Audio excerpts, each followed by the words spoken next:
अगस्त को दोपहर 4 बजे के करीब हमें इंटीमेशन मिली बत्रा हॉस्पिटल से कि एक 16 साल की बच्ची गन शॉट इंजरी से एडमिट हुई है।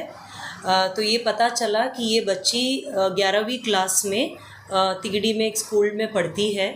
वो स्कूल से घर वापस लौट रही थी अपने दोस्तों के साथ एंड रास्ते में उसको 3 लड़के मिलते हैं बाइक पर जो उसका पीछा करते हैं और उनमें से एक लड़का क्लोज़ रेंज से उसको एक गन शॉट इंजरी करके तीनों भाग जाते हैं। बच्ची ने हमें बताया अपनी स्टेटमेंट में कि ये जो लड़का है अमानत अली है, जिसको वो पिछले 2 साल से जानती है। कुछ महीनों से उनकी बातचीत नहीं हो रही है और जो 3 अक्यूज़ में से एक अमानत अली है, ये उस बच्ची ने हमें बता दिया। हम लोग मौके पर पहुँचे, सीसीटीवी फुटेजेस एनालाइज करने लग गए। इस बीच में हमें इन्फॉर्मेशन ये मिली, पुलिस को इन्फॉर्मेशन थ्रू कॉल आई कि जिन्होंने ये वारदात करी उन्होंने असला और जो कार्ट्रिजेस हैं किसी के घर पे दे के चले गए। तो जिसके घर पे दिए उन्होंने हमें फ़ोन करके बताया कि ऐसा ऐसा एक है। उनको नहीं पता था कि ये क्या सामान है, कुछ दे के गए थे, देखा पता चला ये है और हमें बताई। तो हमें 2 कंट्री मेड असला and fired cartridge as well as live cartridges वहाँ से मिल गए।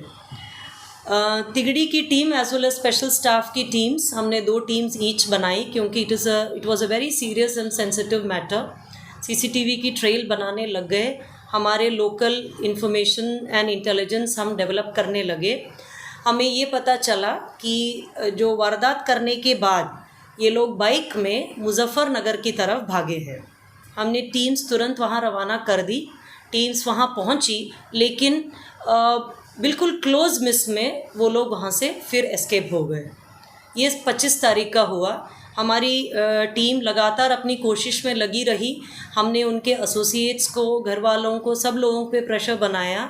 26 तारीख को, that is the next day, हमें 2 अक्यूज़्ड मिले, पवन एंड बॉबी। तो पवन इज़ 19 ईयर्स ओल्ड, बॉबी 24 साल का है। दोनों की प्रीवियस इन्वॉल्वमेंट कोई नहीं है। स्कूल ड्रॉप आउट्स हैं, छोटा मोटा काम करते हैं, पेंटिंग एंड लेबरर का काम। तीनों संगम विहार में ही रहते हैं, तीनों अक्यूज़्ड। इसमें से बॉबी है जिसने फायर किया था। एक असला पवन के पास था, एक असला इससे बात हुई है, मारने का ही इरादा था क्योंकि ये बिल्कुल क्लोज रेंज में फायर हुआ है, ये नहीं कि बिल्कुल दूर से। वो डेस्टिनी की बात है कि उसके लेफ़्ट शोल्डर पे लगा और इस वजह से उसकी जान बच गई। But it is a clear case of attempt to murder with full planning and conspiracy. Ma'am, ये इसमें अमानत में अपने प्लान में इनको कैसे शामिल किया, बॉबी और पवन? ये किस लिए? ये लोग साथ में उठते बैठते थे, दोस्ती थी इनकी।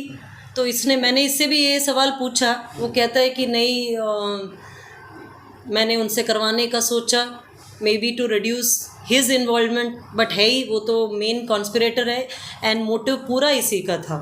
हायर नहीं किया गया था ना, मतलब कि दोस्ती यारी में दोस्त थे ये लोग, हमेशा साथ में घूमते थे, एक ही बगल रहते थे, साथ में घूमते फिरते थे। और मैम, आपने कहा क्रिमिनल बैकग्राउंड नहीं है किसी का, तो इनको वेपन कहाँ से मिला? ये वेपन कहाँ से हासिल?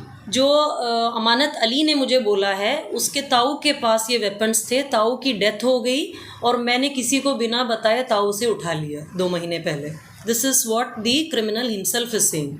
अच्छा मैम, जिससे इसकी अमानत अली की बच्ची से दोस्ती हुई थी, किस तरीके से? सोशल मीडिया के माध्यम से? वो सोशल मीडिया। मैम, नाम बदल के ऐसा कुछ नहीं था, नहीं।